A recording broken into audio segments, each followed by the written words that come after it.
Salut les devins, c'est Saikyo. Mon émission Un abonné, une théorie fait son retour. À savoir que je sélectionne la théorie d'un abonné qui me la soumet en commentaire, je tire ça au sort. Alors pour participer, c'est tout simple. Il y a un modèle que je vous fournis en description, vous avez juste à le copier, à le coller et à le remplir et à le poster en tant que commentaire à cette vidéo-là. Il n'y a rien d'autre à faire. Sachez que malheureusement, si vous participez sans respecter le format, le modèle, et ça beaucoup le font, c'est dommage parce que vous avez de bonnes idées mais le modèle n'est pas respecté, sachez que la théorie n'est pas validée. Sachez qu'elle ne pourra jamais être tirée au sort. Ce modèle-là n'est fait pour embêter personne, mais au contraire pour nous faciliter la tâche et la vie concernant la création de cette émission-là. Il me faut un minimum d'éléments entre les mains pour comprendre votre idée, pour ensuite embrayer dessus et développer. C'est pour cela que je vous invite une nouvelle fois, si vous voulez participer à cette émission, d'aller en commentaire et d'utiliser le format que je vous y donne. En tout cas, merci à toutes les personnes qui ont participé la dernière fois. Vous étiez encore plus que la première, avec tous de très bonnes idées à développer. Et aujourd'hui, la théorie qui a été tirée au sort est celle de Ecclésio. Donc déjà merci à toi de me l'avoir soumise, je vous l'affiche à l'écran, comme d'habitude je vous lis ce qu'il a proposé avant de développer par-dessus. Il nous dit donc œuvre ciblée, Dragon Ball Z, Dragon Ball Super. Mon idée, théorie, prédiction. Mirai Trunks est le Saiyan avec le plus grand potentiel. Argument 1, il a tenu tête à Goku Super Saiyajin 2, qui avait absorbé l'aura divine, alors que lui était aussi en Super Saiyajin 2 mais sans l'aura divine. Bien sûr, il fait référence là à Dragon Ball Super. Argument 2, Trunks n'a pas pu trop s'entraîner à cause de son futur, mais est quand même très fort et possède le Super Saiyajin 1 et 2. Argument 3, il a été résistant face au coup de Vegeta Super Saiyajin Blue. Il fait référence à l'entraînement qu'il y a eu entre ces deux dans Dragon Ball Super. Alors merci à toi Ecclésio, j'ai pu bosser sur ces éléments-là et développer une théorie par-dessus. Pas vraiment une théorie, mais plutôt un sujet de débat. Alors clairement, il est vrai que Trunks, Mirai Trunks, a toujours fait preuve d'un très gros potentiel, aussi bien moral, son courage, etc., que physique. Ses aptitudes au combat ont toujours été très bonnes. D'ailleurs, son entrée en scène dans Dragon Ball Z face à Freezer nous l'a très vite montré. D'accord, il venait d'un futur et il y avait un décalage, mais pour atteindre le Super Saiyajin 1, c'est que quand même vous faites preuve de très grosses capacités au combat. Alors, si j'en reviens au titre de la théorie que nous a donné Ecclésio, je voudrais m'accorder avec vous sur les termes utilisés pour qu'on ait tous la même définition en tête. Il nous dit Mirai Trunks, donc déjà là, il cible le Trunks auquel il pense, et ça je vais y revenir plus tard dans la théorie. Il pense donc à Trunks du futur, celui que l'on a vu arriver dans la saga Dragon Ball Z en tant que version adulte et celui qui vient de refaire son retour pour annoncer l'arrivée de Goku Black. Voilà, il mentionne celui-ci très clairement. Et le Saiyajin avec le plus grand potentiel. Bon, il a un peu restreint l'éventail des personnages en nous parlant de Saiyajin, mais en même temps, les Saiyajin dans la série sont quasiment les personnages avec les plus gros potentiels. Les peuples avec le plus gros potentiel au combat. Mais on va dire que ça ferme la porte à tout ce qui est dieu, divin, virus, etc. Et c'est pas plus mal pour notre débat de se recentrer uniquement sur les Saiyajin. Et enfin, ce que je voulais vraiment vous définir, c'est qu'il nous parle du plus grand potentiel. Donc, potentiel veut dire capacité future d'évolution. Et ne veut pas dire que là, aujourd'hui, à un instant T, en épisode 64, 65, que Mirai Trunks est le plus fort de tous les Saiyajin. Il ne veut pas dire ça. Il veut dire que si on le mettait tous dans les mêmes conditions d'entraînement, par exemple, pendant la même période, eh bien Trunks en ressortirait avec la plus belle progression. Avoir le plus grand potentiel, ça veut dire que c'est vous qui pouvez évoluer le plus, atteindre de plus grands sommets, sûrement aussi atteindre ces sommets-là le plus rapidement, progresser le plus vite possible et les maîtriser le plus rapidement. Et c'est sur ces trois axes, à savoir de marge de progression, de rapidité de progression et de maîtrise de cette progression que je vais axer cette théorie-là. Donc bien sûr, ce ne sera pas des gros titres comme si je faisais une dissertation, mais gardez-les en tête tout au long pour vous dire, voilà, il est en train de faire référence à cela. Je pense que c'est une bonne base à conserver en tête, aussi bien vous et moi. Alors comme d'habitude, je vais commencer par développer par rapport aux trois arguments que nous a fournis l'abonné, à savoir Ecclésio, et ensuite soit je rebondirai dessus, soit je vous en fournis d'autres. Argument 1, Mirai Trunks a tenu tête à Goku Super Saiyajin 2 qui avait absorbé l'aura divine alors que lui était aussi en Super Saiyajin 2 mais sans l'aura divine. Alors, cet argument-là fait très directement référence à l'épisode 49 de Dragon Ball Super et au chapitre 15 du manga papier de cette même série. Je vous cite les deux tout simplement parce que le combat s'était déroulé un peu différemment dans les deux. Dans l'anime, on a eu les deux qui se sont confrontés, à savoir Goku et Mirai Trunks, pour un peu se tester, savoir leur niveau, pour poser un peu les bases sur le futur de la série, et pour nous mettre, nous, spectateurs, en condition pour comprendre à quel point la menace était forte concernant Goku Black. Goku et Trunks se sont donc fait face en mode Super Saiyajin 2. On part alors du principe que Goku a absorbé l'aura divine. C'est quelque chose qui nous a été très clairement dit et suggéré dans l'arc Résurrection de Frieza. Car d'ailleurs, on nous faisait comprendre que sa forme de base les cheveux noirs, avait déjà absorbé une forme d'aura divine, ce qui le rendait déjà surpuissant, et ce qui a permis à Goku de tenir tête face à Freezer forme finale, sachant qu'il venait de s'entraîner énormément. Rappelez-vous, le Freezer forme finale que l'on a dans l'arc Résurrection de Frieza n'a rien à voir en termes de niveau avec le Frieza forme finale de l'arc Frieza. Pour vous montrer à quel point les héros et également Goku ont évolué depuis. Ça veut dire qu'on comprend très bien que leurs formes de base ont augmenté, ont absorbé des auras divines, etc. et n'ont plus rien à voir avec ce qu'ils étaient, et dépassent même en forme normale les transfos qu'ils pouvaient utiliser autrefois. Donc, en se disant qu'on a un Goku de base aussi surpuissant, imaginez-vous ce qu'il doit donner en Super Saiyajin 2. Et pourtant, on était tous très étonnés de voir Trunks lui tenir tête très facilement. Déjà dans l'anime, il lui tenait tête très facilement. Ce qui a fait que Goku a eu besoin d'avoir recours au Super Saiyajin 3 pour en venir à bout. Et là, c'est vrai que dans l'anime, Goku en est venu à bout très facilement à l'aide du Super Saiyajin 3. Il a mis Trunks au tapis en quasi un instant. Par contre, là où c'est très intéressant, c'est de lire le manga papier, qui reflète beaucoup plus la volonté des vrais auteurs, à savoir Akira Toriyama et Toyotarou, en termes de ce qu'ils veulent faire avec les personnages et quel niveau de puissance ils veulent leur attribuer et quel potentiel, ce qui est le sujet de cette vidéo, ils veulent également leur attribuer. Et là, clairement, on a eu un Mirai Trunks qui nous a déjà montré une sorte de forme alternative et transitoire entre le Super Saiyajin 2 et le Super Saiyajin 3, en nous montrant qu'il avait réussi à pousser au maximum à son paroxysme la transfo du Super Saiyajin 2, à la transcender. Ça va rappeler à certains le fameux Super Saiyajin transcendantal qu'on avait eu dans la VF. Bon, petite blague à part, c'est vrai qu'on a eu ce Super Saiyajin 2 surboosté, augmenté, très beau à voir en plus, qui a mis Goku Super Saiyajin 3 dans une position très délicate. Je pense que le combat aurait été très intense entre les deux, même si Vegeta nous a mentionné que Goku gardait un léger avantage de force, mais il faut se rappeler que le Super Saiyajin 2 consomme beaucoup moins de ki que le Super Saiyajin 3. Donc sur un combat à long terme, si Trunks arrive à résister aux attaques de Goku Super Saiyajin 3, ce qui semblait être le cas, il aurait sûrement gagné, faute d'épuisement de la part de Goku. Et c'est pour cela que pour mettre un terme très rapidement au combat sans s'épuiser, Goku est passé au stade supérieur, soit le stade divin, la forme God d'apparence rouge. Ça veut dire que Goku a eu besoin de monter 2 niveaux au-dessus de la transformation de Trunks pour le mettre au tapis. Ce qui prouve et montre déjà l'écart de puissance sur le moment et le potentiel enfoui en Trunks que Goku lui-même n'a pas su déceler. Car depuis il est passé à des formes divines et n'a même pas su étendre ses capacités de Super Saiyajin 2 à ce niveau-là. Sans transition, si je passe à l'argument 2, je vous dirais alors que Trunks n'a pas pu trop s'entraîner à cause de son futur, qui ne l'a pas posé dans les mêmes situations que la team à Goku. Mais du coup, comme on vient de le dire, il est très fort et possède de multiples transformations Saiyajin et même de nouvelles avec ce nouveau Super Saiyajin 2. Et au final, quand je vous dis que Trunks n'a pas pu trop s'entraîner, c'est de manière conventionnelle. Il n'a pas été dans des salles de l'esprit et du temps à volonté, il n'a pas eu des machines telles que Vegeta pour le faire. Il n'a pas pu se poser tranquillement dans un champ comme le fait Goku et s'entraîner tout bêtement avec ses fils peut-être, voilà. Il a été très loin de tout ça. Par contre, c'est un mal pour un bien, car s'il n'a pas pu s'entraîner de cette manière-là, Mirai Trunks a toujours été sous tension. À chaque fois qu'une menace est arrivée dans son monde, à savoir les androïdes, Cell et maintenant Black, il en vient à bout, mais au final, tout s'enchaîne sans phase de repos. Regardez son monde, il est toujours apocalyptique. À chaque fois qu'on a une vue sur Capsule Corporation du futur, c'est toujours délabré.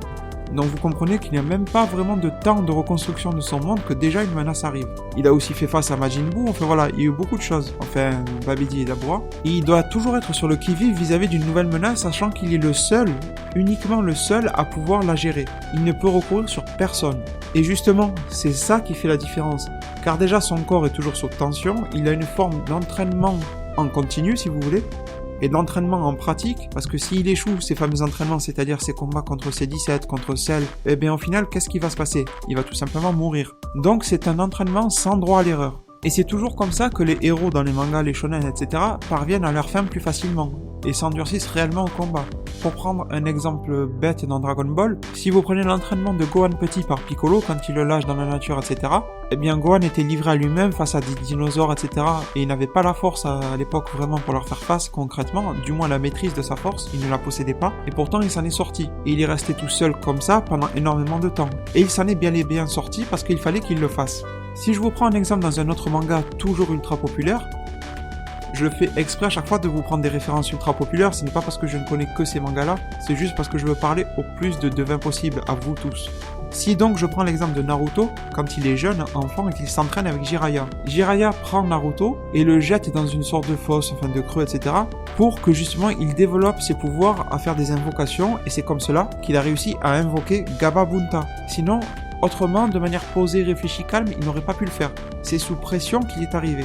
C'est pour cela que Trunks, pour moi, combine deux formes d'agissement sous pression. Déjà, son entraînement est sous pression, sans qu'il le veuille. Ça veut dire que ses affrontements répétés lui servent d'entraînement et il est toujours sous pression parce que s'il meurt, c'est la fin de son monde. Mais il a également la pression morale, c'est-à-dire qu'il doit tout faire dans la hâte. Ça, je vous l'ai déjà répété dans mes différentes vidéos, donc je vais pas trop m'éterniser dessus. Mais il doit tout faire dans la hâte, il doit tout faire très vite et il n'a pas le temps de le faire comme les autres. Goku et Vegeta vont peut-être prendre, je ne sais pas moi, 1 an d'entraînement pour quelque chose, lui il aura que 5 minutes. Alors ok, ça paraît dérisoire, mais si vous êtes le seul, je vous assure que même dans la vraie vie, si vous êtes le seul et en très peu de temps, vous pouvez accomplir en quelque sorte des miracles que si vous n'étiez pas sous pression, sous stress, etc., ou sous le poids des responsabilités, vous ne les feriez pas aussi bien et aussi vite. Après, Trunks a tout de même reçu quelques vrais entraînements, et ça me permet de dériver vers l'argument 3. Déjà, il a eu un seul entraînement dans la salle de l'esprit du temps, vous le savez tous, c'était durant l'arc Cell. Parce que justement, il a changé d'époque, et dans cette époque-là, il a pu bénéficier de méthodes d'entraînement auxquelles il n'a pas droit, en quelque sorte, chez lui. Au final, les deux se valent, les deux méthodes de progression se valent, sauf que la sienne est beaucoup plus à la dure, vous voyez. Et ensuite, un autre entraînement qu'il ne faut pas négliger pour Trunks, c'est celui qu'il a passé avec Kaioshin. Dans le Kaioshinkai de l'univers 7, dans sa timeline du futur, parallèle. Là-dedans, il y a visiblement passé beaucoup plus de temps que Gohan ne l'a fait à l'époque. Alors Gohan, en contrepartie, avait eu son potentiel éveillé. Là, Trunks n'a pas eu son potentiel éveillé, mais il est resté dans un lieu divin qu'est le Kaioshinkai pendant beaucoup plus de temps. Il a manié un outil divin pendant aussi beaucoup plus de temps, à savoir la Z-Sword. Il s'est entraîné avec et l'a maîtrisé complètement, et s'est même surentraîné avec, et il a eu en quelque sorte les préceptes, on va dire, de Kaioshin et Kibito, même si ceux-là sont bien inférieurs à lui, mais en tout cas il les a côtoyés, il est resté auprès de toutes ces auras divines, de tous ces lieux divins, à manipuler des outils divins. Surtout que là, Dragon Ball Super met énormément en avant ces trucs divins-là, quoi. Il y a vraiment 2 thèmes principaux dans Dragon Ball Super en ce moment, c'est les divinités et le temps. Vraiment, on ne cesse de jongler entre ces deux, voire même on les associe. Donc, on en revient à un Trunks qui fait tout dans la hâte et sous pression, et qui, en plus, a eu droit à un entraînement divin. Vous comprenez que son potentiel ne peut qu'en être développé. Et avant d'en arriver à l'argument 3, quand je vous parle de potentiel, ça fait aussi référence à ce que vous avez en vous dès la naissance. Un potentiel, c'est aussi une base d'acquis. L'entraînement. Et déjà, de base, on sait que les mi-Saiyajin, mi-humains, terriens, ont un potentiel surdéveloppé, comme c'est le cas de Goten et Trunks petit, comme c'est le cas de Gohan, et donc Mirai Trunks n'échappe pas à la règle. Donc déjà il part avec un fort potentiel, et en plus son père est Vegeta, ce qui n'est pas rien. Et d'ailleurs, en parlant de parents, sa mère est aussi Bulma, qui a un très fort caractère, qui est vraiment quelqu'un qui se bat pas vraiment au combat, mais qui se bat moralement, qui fait tout pour y arriver. Elle est vraiment dans l'esprit Dragon Ball. Bulma a vraiment l'esprit Dragon Ball, le courage Dragon Ball, la motivation Dragon Ball en quelque sorte. De manière féminine, elle représente cet aspect-là. La persévérance que l'on peut trouver dans les shonen de manière générale, Bulma la détient. Et tout ceci, aussi bien de son père et de sa mère, s'est transféré en lui et a créé son potentiel. Et c'est pour cela qu'en parlant de son père, il s'est entraîné avec lui une 2e fois. Et cet entraînement a débuté en épisode 54 de Dragon Ball Super. Là où Trunks était de niveau Super Saiyajin 1, il a utilisé le niveau Dai Sandankai avec les gros muscles, du Super Saiyajin 2, etc. Et Vegeta, lui, est passé direct à fond en mode Super Saiyajin Blue. Déjà pour l'impressionner, pour lui faire comprendre qu'il y avait mieux que le Super Saiyajin 3 de Goku, et lui montrer que le prince des Saiyajins avait atteint une puissance exceptionnelle. C'est le père qui fait la démonstration au fils. Et le combat a eu lieu de cette manière-là. La logique des choses voudrait que Vegeta mette un coup à Trunks et que le combat soit terminé. Pourtant, il y a eu des échanges de coups. Alors maintenant, c'est une habitude, et je sais que beaucoup vont penser que Vegeta se retient. Décidément, ils sont de plus en plus à se retenir dans cette série. Mais alors, pourquoi passer en mode Super Saiyajin Blue si c'est pour se retenir derrière? Autant utiliser une transformation adaptée.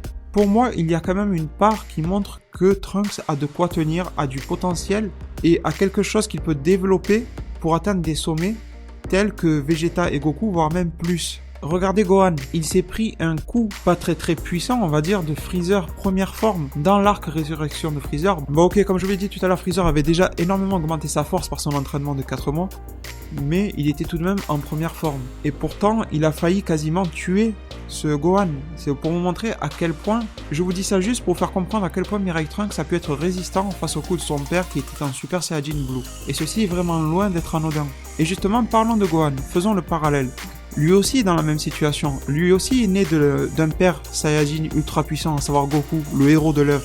Sa mère aussi est un personnage terrien humain fort, représentatif de l'esprit shonen Dragon Ball. Alors pourquoi n'en est-il pas au même niveau aujourd'hui? Déjà pour des choix scénaristiques, Mais hormis cela, ça nous montre bien que Gohan fait son chemin dans son univers qui est en paix, dans sa timeline en paix, et que dans la timeline du futur, là où Gohan est mort, il y a une digne relève en Trunks. Trunks devient le Gohan de son monde, et donc le potentiel de Gohan se trouve en Trunks. C'est juste une image forte que la série tend à nous donner, veut nous donner, pour nous dire, regardez, ce Mirai Trunks là, c'est lui le dernier, mais il représente tout le monde et encore plus son ancien maître Gohan. Aussi bien en termes de potentiel qu'il dépasse, car l'élève dépasse toujours le maître, qu'en termes de courage, qu'en termes de bravoure et même d'intelligence. Car au final, Gohan du futur n'a pas pu développer ses talents de scientifique, et on voit bien que Trunks à l'heure actuelle, n'étant pas un scientifique lui-même, il fait preuve de pas mal d'astuces, il trouve beaucoup d'ingéniosité dans les combats, il réfléchit beaucoup, il théorise beaucoup aussi. Avant d'élargir un peu le sujet, j'aimerais donc faire le point sur quelque chose qui est arrivé entre-temps, depuis le jour où Ecclesio a posté cette théorie, et depuis ce jour où je vous la propose,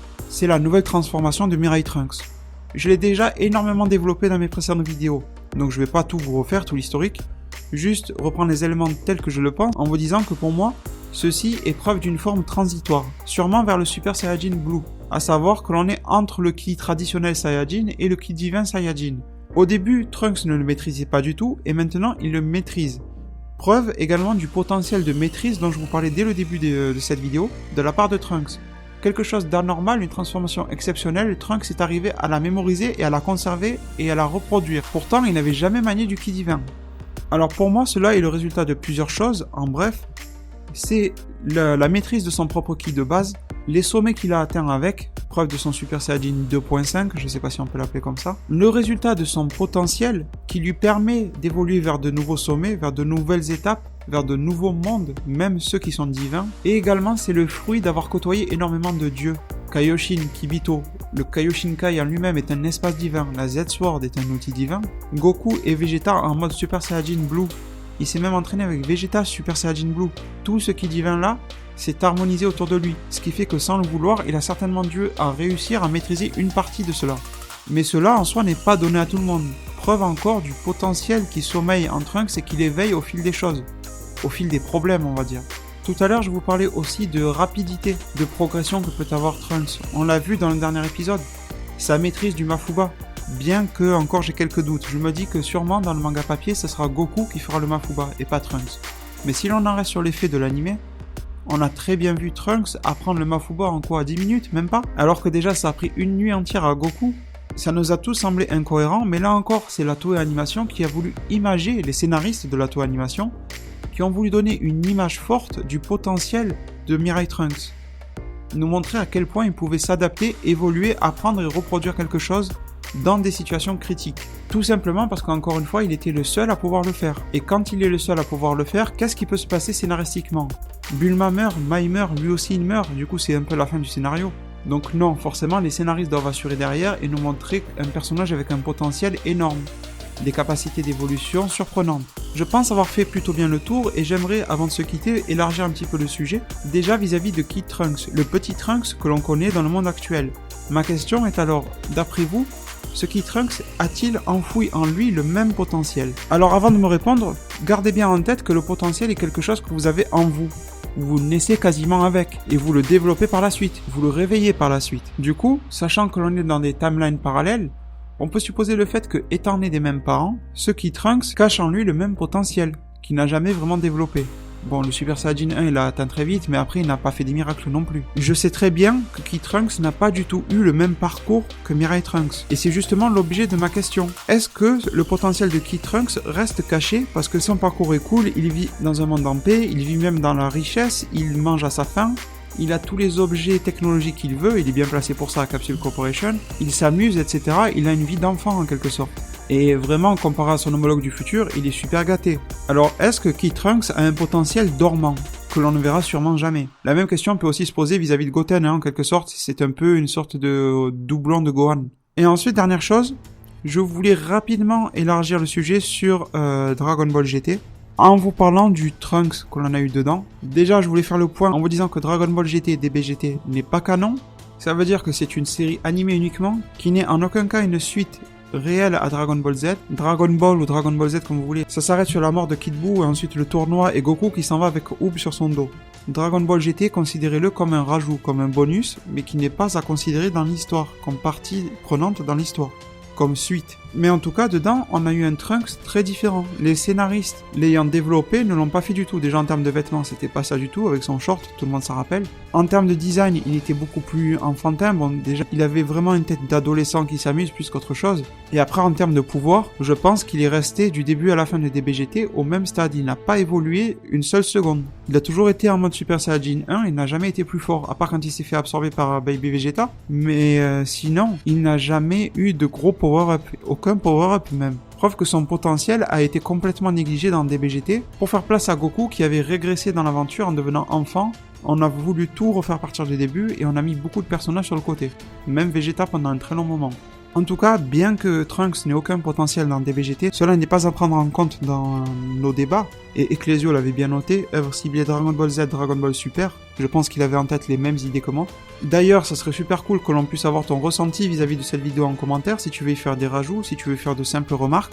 Tu es le bienvenu et vous êtes tous les bienvenus, aussi bien nouveaux spectateurs que je salue ou mes abonnés que je remercie également, à venir débattre de ce sujet en commentaire. Je sais que vous êtes beaucoup à supporter, à aimer, à soutenir Mirai Trunks. C'est un personnage très adulé qui revient souvent dans l'œuvre étendue de Dragon Ball. Dans la plupart des jeux vidéo, il en est le narrateur, l'acteur, etc. Et moi aussi, à titre personnel, c'est un personnage que j'affectionne beaucoup, bien que ça ne soit pas mon personnage préféré de Dragon Ball. Mais en tout cas, il a un des meilleurs développements, de meilleurs backgrounds de personnages de toute l'œuvre. Avant de se quitter sur cette vidéo, je vous rappelle que ce soir, malheureusement, il n'y aura pas de live. Au moment où vous entendez cette vidéo, tout simplement, je suis déjà, comme je vous l'avais dit dans ma vidéo remerciement de 1000 abonnés, sur le chemin vers Paris, etc. pour mes quelques petits jours de congé. Du coup, ce soir sur la chaîne, il n'y aura pas de live. C'est annulé pour cette semaine. J'aurais énormément aimé le faire, surtout en cette période de fusion, etc. Et pour voir ce que ça donne vis-à-vis de ma review du futur, qui, je vous le rappelle, est sur la chaîne. Donc n'hésitez pas à aller la checker si vous voulez voir, découvrir ce concept, ou voir ce nouvel épisode si vous connaissez déjà le concept. En tout cas, pour ma part, l'annonce est faite. Les devins, je vais alors vous remercier et vous laisser sur ces mots. Prenez soin de votre futur. Le meilleur moyen d'y arriver, c'est de vous abonner à ma chaîne, de la partager, de la commenter et la liker un maximum pour que notre communauté s'agrandisse sur YouTube. A plus pour de prochaines heures divinatoires.